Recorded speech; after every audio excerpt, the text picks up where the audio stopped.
पूरी दुनिया में आपने भगवान शिव को हमेशा नंदी की सवारी करते देखा होगा, लेकिन भारत में एक ऐसी जगह है जहां महादेव नंदी पर नहीं बल्कि एक मेंढक की पीठ पर सवार हैं। इतना ही नहीं, यहाँ नंदी बैठे हुए नहीं बल्कि अपने प्रभु को देखने के लिए खड़े हैं। कहते हैं इस मेंढक मंदिर में मांगी गई मुराद कभी खाली नहीं जाती। लेकिन आखिर एक राजा को मेंढक का मंदिर क्यों बनाना पड़ा?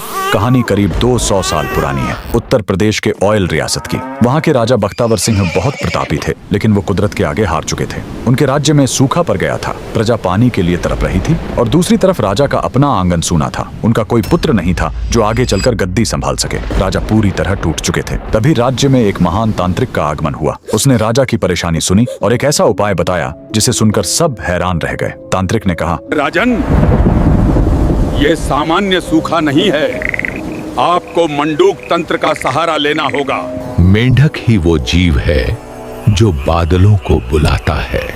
आपको एक ऐसा मंदिर बनवाना होगा जो मेंढक की पीठ पर टिका हो।